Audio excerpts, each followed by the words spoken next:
आज की super amazing video में जहां पे हम लोग 9 गोल्ड मेडल्स जिसको लिखा है डेविड रॉथ ने, बहुत ही फेमस पोएट है और बहुत ही प्यारी पोएम लिखी है। इस पोएम को हम लोग आज बहुत ही क्विकली रिवाइज करने वाले हैं क्योंकि प्रो सीरीज का काम क्या है, आपको प्रो बनाना, वो भी बहुत ही छोटी छोटी वीडियोस के हेल्प से। तो चलिए बिना किसी देरी के शुरू करते हैं कावेरी बुक की हमारी 5th poem which is 9 gold medals. Hi cuties, आ गए प्रो सीरीज की एक और प्रो सुपर अमेजिंग वीडियो देखने के लिए। Hi everyone, a very warm good evening to all of you. This is Juhi, your English educator. स्वागत है आप सभी का हमारे चैनल 9th बयान अकेडमी पे। अब मैम, हर रेस में, हर कंपटीशन में तो एक ही गोल्ड मेडल होता है, विनर तो एक ही होता है ना। तो इस पोएम में 9 गोल्ड मेडल्स कैसे? तो चलो एक बार समझते हैं 9 गोल्ड मेडल्स कैसे। थोड़ा सा पोएम ओवरव्यू ले लेते हैं। 9 gold medals is a poignant poem that celebrates human spirit and compassion over the competitive drive for individual glory। भाई, इस पोएम में आप लोग देखेंगे कैसे इस रेस में लोग सिर्फ अपने बारे में नहीं सोच रहे, है ना। एक आपको टीम वर्क, काइंडनेस, है ना, एक दूसरे के लिए एम्पैथी देखने को मिलेगी। Set during the special Olympics, ये पोएम स्पेशल ओलंपिक्स इवेंट में सेट है। The narrative follows 9 determined athletes competing in 100 yard dash. तो जैसे 100 मीटर्स वाली रेस होती है, ऐसे 100 यार्ड डैश है, which is not actually 100 metres, उससे थोड़ा कम। Okay When the youngest runner stumbles and falls, crying out in frustration as his dreams are dashed in the dirt, the other 8 runners do the unthinkable. They stop, turn back and help him up. यार ये देखो, ये सब कुछ हमें poem में पढ़ना ही है तो मुझे लगता है हमें शुरू कर देना चाहिए, है ना, वरना सब कुछ तो यहीं पता चल जाएगा। So first stanza says that the athletes had come from all over the country to run for the gold, for the silver and bronze. Many weeks and months of training, all coming down to these games. अब भाई अलग अलग country से, पूरे दुनिया से, अलग अलग जगह से लोग आए हुए थे गोल्ड के लिए, सिल्वर के लिए, ब्रॉन्ज के लिए, रन करने के लिए। तो बेसिकली यहाँ पे सारे एथलीट्स आए हैं जो बहुत ही महीनों से, बहुत टाइम से ट्रेनिंग कर रहे हैं। आपको पता है एथलीट्स जो होते हैं वो एकदम से उठ के तो नहीं आ जाते, है ना। कंपटीशन का पार्ट बनने के लिए बहुत टाइम से वो लोग ट्रेनिंग कर रहे होते हैं, बहुत हफ्तों की, बहुत महीनों की ट्रेनिंग है और सब लोग आज ये गेम में पार्टिसिपेट करने के लिए आ गए हैं। The spectators gathered around the old field to cheer on all the young women and men. The final event of the day was approaching, excitement was high to begin. अगर आप लोग राइम स्कीम भी देखो तो हम field को बोल सकते हैं ए, मेन को बी, कोचिंग को सी और बिगिन को फिर से B, A B C B, men begin का राइमिंग बन रहा है, ठीक है। सो स्पेक्टेटर्स मतलब जो लोग देखने के लिए आए हैं। आपको पता है जब इस तरह के ओलंपिक्स होते हैं तो कितनी भीड़ इकट्ठा होती है सब कुछ देखने के लिए। तो स्पेक्टेटर्स इकट्ठा हो चुके हैं उसी फील्ड पे जहां पहले भी स्पेशल ओलंपिक्स हुआ। स्पेशल ओलंपिक्स क्या होते हैं मैम? बेसिकली ऐसे ओलंपिक्स जहां पे आपको इंटेलेक्चुअली डिसेबल्ड लोग जो होते हैं वो सभी पार्टिसिपेट करते हैं उसमें, ठीक है। तो सभी यंग वुमेन और मेन को चीयर करने के लिए, मोटिवेट करने के लिए लोग इकट्ठा हुए हैं और इस दिन का फाइनल इवेंट अब शुरू होने ही वाला है। Excitement was high to begin, बहुत भाई एक्साइटमेंट थी लोगों में कि भाई जल्दी से शुरू किया जाए। The blocks were all lined up for those who would use them. The 100-yard dash and the race to be run.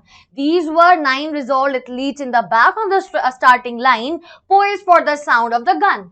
अब भाई जैसे रेस स्टार्ट होने वाली होती है तो उससे पहले ब्लॉक्स लगाए हुए होते हैं ना स्टार्ट करने के लिए। तो ब्लॉक्स एकदम लाइंड अप हैं, तैयार हैं, जो भी लोग उनको यूज करेंगे उनके लिए। 100 यार्ड डैश की ये रेस है ना, जिसको ये लोग जिस पे दौड़ने वाले हैं। These were 9 resolved athletes in the back of the starting line। मतलब स्टार्टिंग लाइन के पीछे 9 resolved athletes थे, poised for the sound of the gun। Poised का मतलब क्या है कि बेसिकली वो तैयार है कि बस जैसे ही गन की आवाज आएगी और हम लोगों को फिर भागना है। सभी लोग एक्साइटेड है।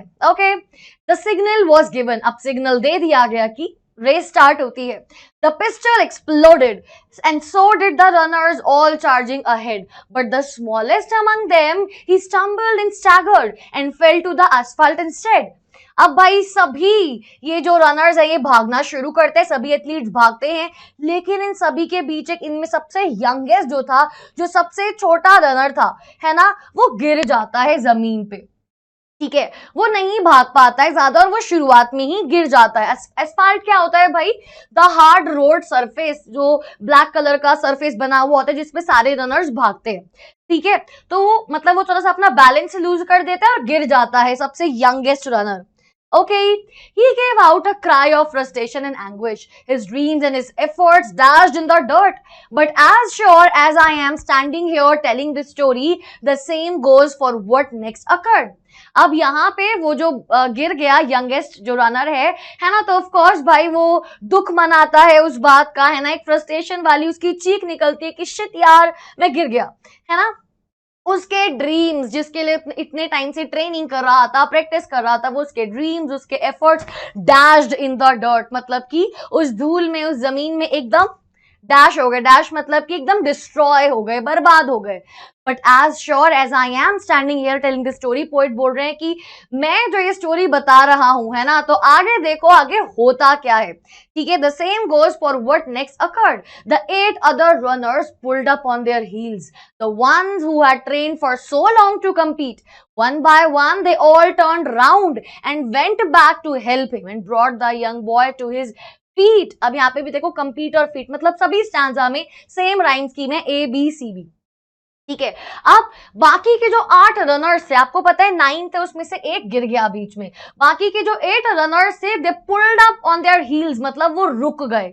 ठीक है, पुल्ड अप मतलब वो रुक गए। The ones who had train, जो लोग इतने टाइम से ट्रेनिंग कर रहे थे आज जीतने के लिए, gold medal, silver medal, bronze medal अपने घर लेके जाने के लिए, वो सारे रनर्स रुक गए बीच में और वापस आते हैं, उस यंग रनर को, एथलीट को उठाते हैं कि हम इसके बिना नहीं भागने वाले हैं, हम इसके बिना इस रेस का पार्ट नहीं बनने वाले। सब लोग वापस आके उसको उठाते हैं, उसको कॉन्फिडेंस देते हैं, उसको मोटिवेट करते हैं, है ना, and brought the young boy to his feet, उसको खड़ा करवा देते हैं अपनी हेल्प से। Then all the 9 runners joined hands and continued the 100-yard dash, now reduced to a walk, and a banner above that said Special Olympics could not have been more on the mark. अब वो सारे 9 runners एक दूसरे का हाथ पकड़ लेते हैं कुछ इस तरीके से और फिर अपनी रेस को कंटिन्यू करते हैं, वही 100-yard dash जो इनकी रेस चल रही है ना। और एक्चुअली अब ये भाग नहीं रहे हैं, अब एक्चुअली उसको उठाने के बाद ये लोग बिना रन किए सिर्फ वॉक करते हुए हाथ पकड़ के साथ में। मतलब यार ये अगर ऐसा कुछ सच में हुआ है या किसी ने ऐसा देखा है तो कैसी कितनी बेहतरीन चीज होगी देखने में, है ना, कितना गूज़बम्प्स वाला मोमेंट होगा। ठीक है, और बिल्कुल जहां पे ये लोग पहुंचते हैं उसके ऊपर बैनर है स्पेशल ओलंपिक्स, जो कि इससे बेटर जगह पे हो ही नहीं सकता था, could not have been more on the mark, बिल्कुल एग्जैक्ट जगह पे था वो। That's how the race ended with 9 gold medals. They came to the finish line holding hands still and a standing ovation and 9 beaming faces said more than these words ever will. और इस तरीके से ये race खत्म हो जाती है ना।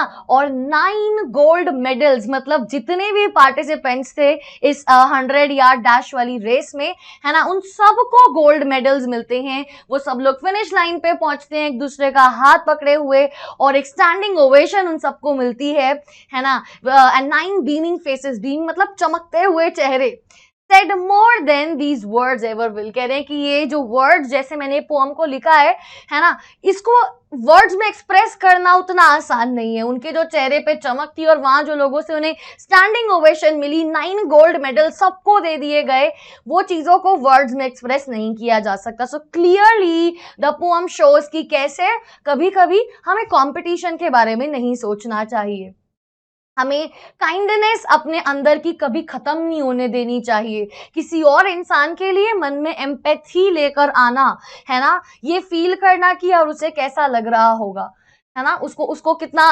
लेफ्ट आउट फील हो रहा होगा कि वो रेस खत्म होने से पहले ही उससे बाहर हो गया। एक तो होता है कि मैं बस हार गई, भाग रही थी हार गई, है ना, कोई और फर्स्ट आ गया, और एक होता है कि मैं स्टार्ट होते ही गिर गई, I could not even participate, वो बहुत डिफरेंट फीलिंग होती है। तो यहाँ पे बाकी सभी रनर्स ने हमारे जो यंगेस्ट रनर था, यंगेस्ट एथलीट था, उसको अपने साथ उठाया, मोटिवेट किया और सिर्फ वॉक किया। क्या मोमेंट होगा यार। और इसके साथ हमारी ये प्यारी सी पोएम यहाँ पे खत्म हो जाती है। अब यार देखो ये प्रो सीरीज है तो यहाँ पे मैंने आपको क्विकली इसको रिवाइज करा दिया है, लेकिन डिटेल में अगर आपको इसको पढ़ना है, समझना है, तो इसकी लाइव क्लास भी होगी। ठीक है, इसी चैनल पे होगी। तो आप चैनल पे बने रहें, सब्सक्राइब अभी कर लें, टेलीग्राम चैनल को ज्वाइन करके रखो, 9th नाइट्स बाय अनअकैडमी और इंग्लिश विद जूही। ठीक है, दोनों को आपको ज्वाइन करना है। डिस्क्रिप्शन बॉक्स में लिंक है, नहीं मिल रहा है लिंक तो आप जस्ट टेलीग्राम पे सर्च करोगे, आपको तब भी मिल जाएगा।